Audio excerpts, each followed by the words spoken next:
Olá, tudo bem? Muito bem-vindo ao canal Confissões de Crente e estamos aqui, na verdade eu estou aqui para falar, se a minha rinite deixar, é claro, para falar de um assunto muito importante. Ciência.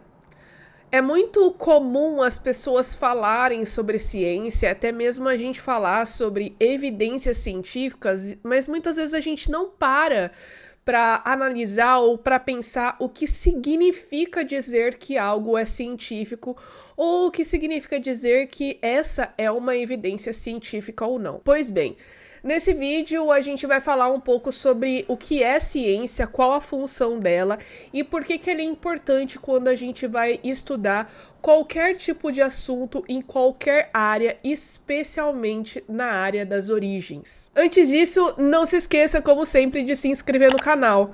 Eu não sei como você chegou aqui, se foi por algum vídeo recomendado, se foi porque você recebeu esse link no YouTube, no Instagram, se você recebeu lá no WhatsApp ou nas redes sociais, não importa, mas seja muito bem-vindo.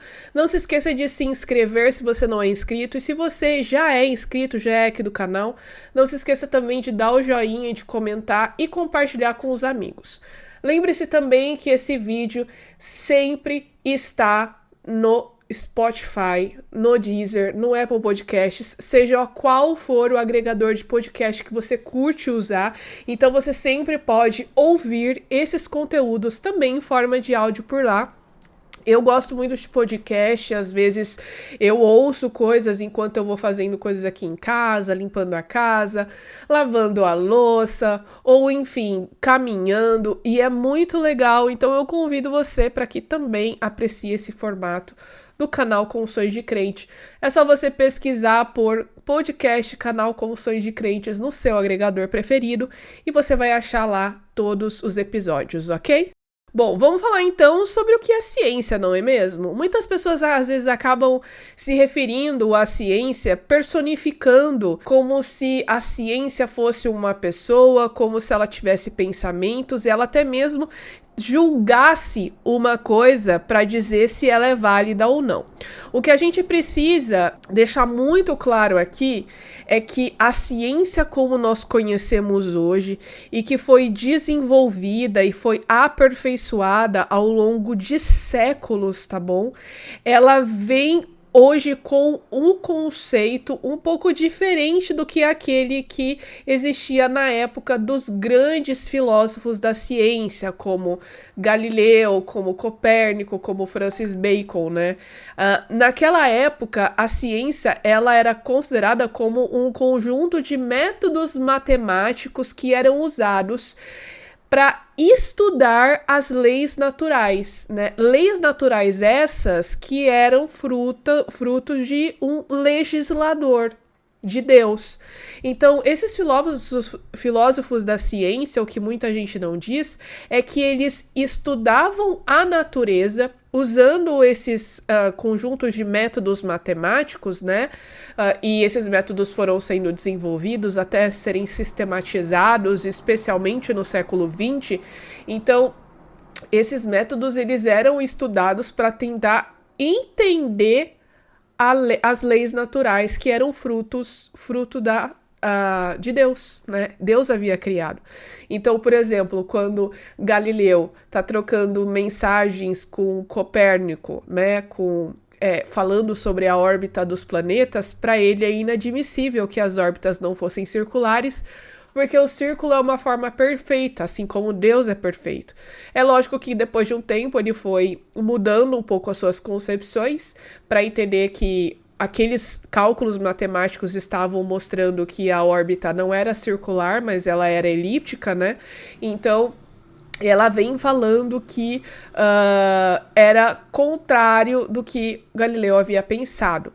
Então, a gente vê que, ao longo do tempo, a ciência vai se desenvolvendo e hoje nós já temos um outro conceito de ciência. Hoje, nós chamamos algo de científico quando é possível falsear aquele tipo de argumento ou aquele tipo de hipótese. Ou seja, se eu posso usar aquele argumento ou aquela hipótese e posso testá-la passando por passos por um método sistematizado e ao fim eu consigo confirmar ou não, ou eu posso mostrar que essa hipótese é falsa ou ela é verdadeira, aí sim eu posso dizer que eu estou fazendo um processo ou uma investigação científica.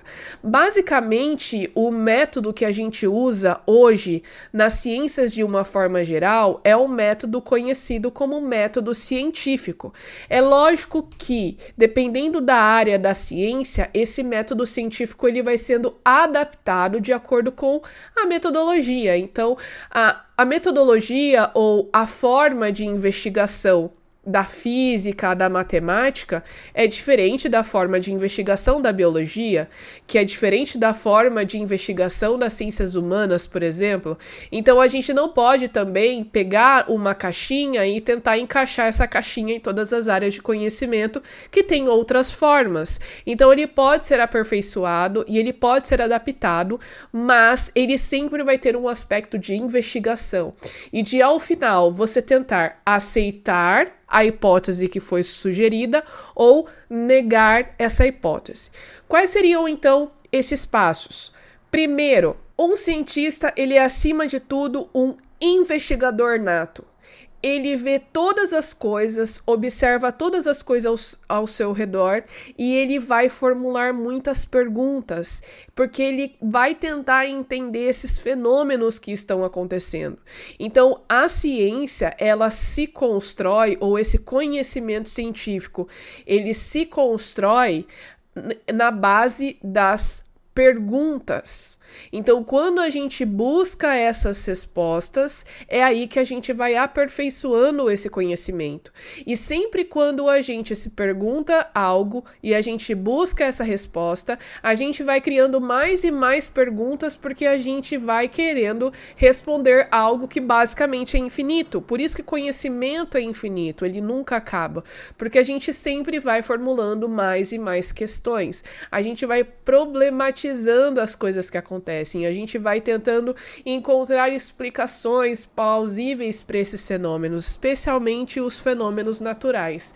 Então, a ciência, ela se desenvolveu na busca das respostas dessas perguntas. Então, é assim que a gente vai se aperfeiçoando.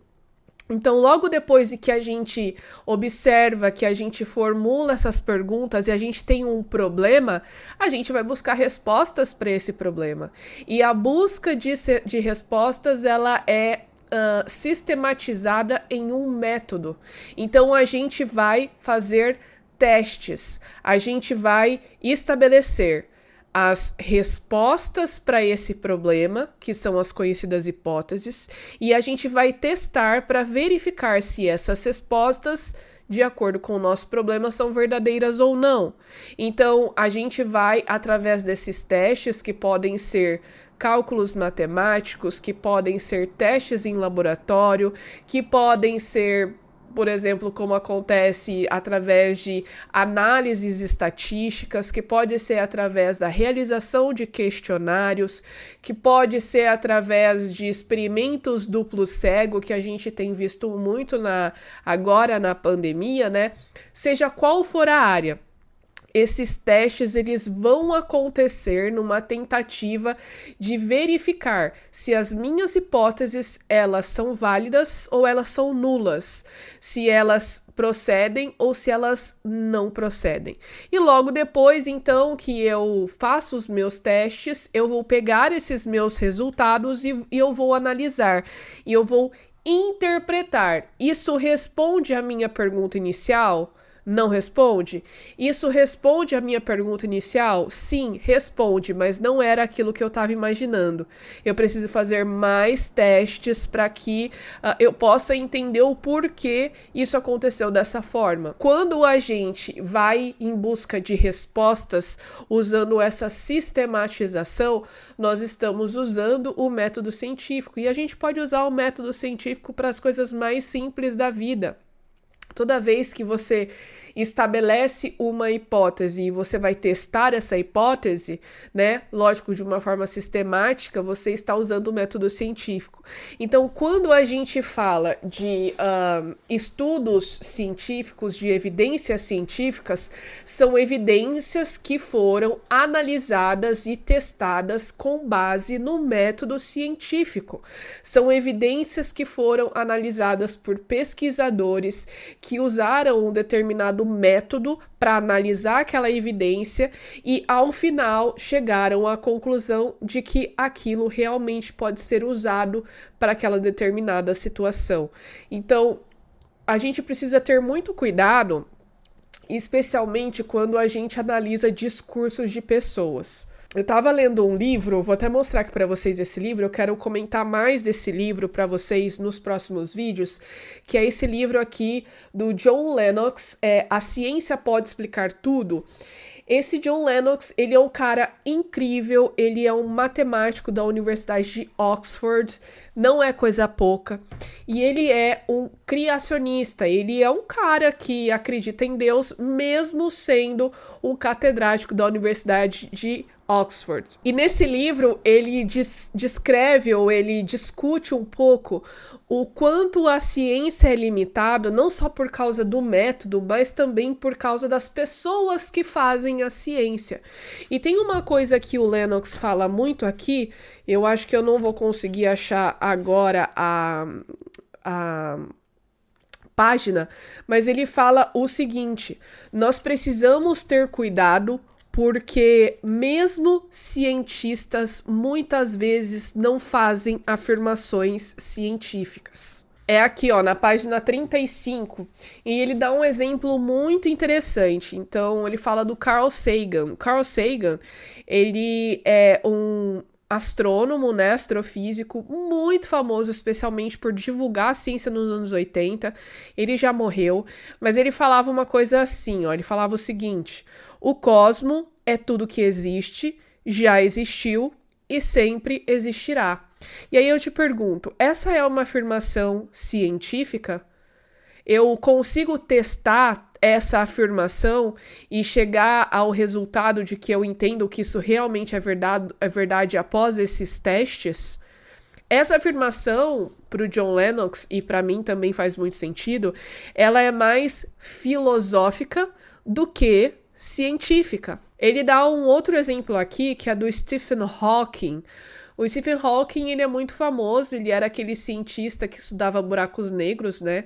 Ele era ateu e, enfim, ele ficou muito famoso porque ele acabou sendo usado pelos ateus, né? Para dizer que a ciência é a única forma de você chegar à verdade, etc. Aquela coisa toda. E escreveu aquele livro Universo numa Casca de Nós, né? Ele tinha aquela doença do né, da esclerose aminiotrófica, né, em que a pessoa ela vai perdendo os movimentos, as funções motoras, a cabeça dela fica 100%, mas ela começa a parar de se movimentar e fica na cadeira, né, dependente de outras pessoas, e ele se comunicava pelo computador, pelo movimento dos olhos. Enfim, ele é um homem muito famoso, você, se não o conhece, coloca no Google aí, que você vai ver quem ele era, mas enfim. Ele falou o seguinte, que o Stephen Hawking, no seu livro The Grand Design, ele afirma que a filosofia está morta, né? Os cientistas tornam-se a vanguarda da descoberta em nossa busca por conhecimento, elevando o cientista ao pedestal, né? Dizendo que a filosofia está morta. O que é muito curioso, porque ao afirmar isso, ele está usando de filosofia. Então, como é que ele diz que a filosofia está morta se ele usa a filosofia para racionalizar seus argumentos no livro? É meio incoerente. Então, o Lennox ele vem falando que até mesmo os cientistas mais brilhantes afirmam coisas que não são científicas. Eles afirmam coisas de maneira muito equivocada. E a gente precisa ter muita atenção em relação a esse tipo de coisa. Então, toda vez que você for ler, assistir, ouvir alguém falando sobre ciência, questione.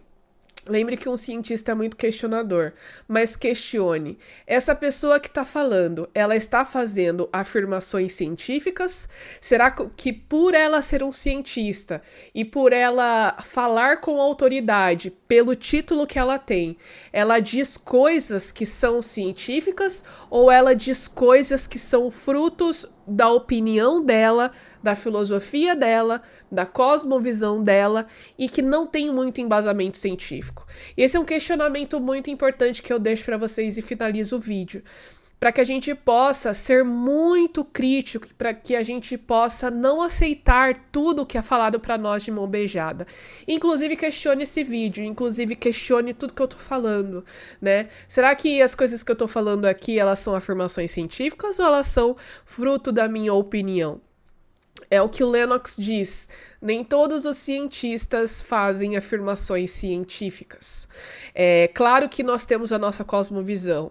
É claro que quando a gente vai usar o método científico, uma parte desse método é a interpretação, e é nessa parte que nós acabamos usando e somos influenciados pela nossa cosmovisão. Mas nós, como cientistas, precisamos ao máximo, nos munir das ferramentas que a ciência nos proporciona. Lembrando que a ciência não é uma pessoa, a ciência é um conjunto de ferramentas, é um método, então a gente precisa se munir desse método para fazer afirmações. Em alguns momentos a gente não vai ter resposta, porque a ciência não tem todas as respostas, então a gente vai acabar usando realmente aquilo que tem a ver com a nossa cosmovisão, a forma como a gente interpreta essas evidências. Mas sempre que possível a gente precisa se manter fiel e, como cientistas, fazer afirmações científicas. Então, questione, seja analítico, tenha senso crítico para não ser enganado e não ser movimentado como as massas, tá bom? Pense muito. Deus te deu essa capacidade para ser usada. Deus te deu uma cabeça para pensar, 2 ouvidos para ouvir, 2 olhos para ver e uma boca para falar. Ouça mais, veja mais, fale menos, tá certo? Precisamos ser muito ponderados na hora de falar, porque muitas vezes o que a gente fala influencia muitas pessoas e essa é uma grande responsabilidade. Tá certo, gente? Nos vemos aqui no próximo vídeo do canal e eu quero explorar um pouco mais a respeito dessas questões de ciência para que a gente possa desenvolvendo aí o nosso olhar e o nosso senso crítico para as coisas e não sermos influenciados por outros, mas nós mesmos tomarmos essa decisão e sermos racionais.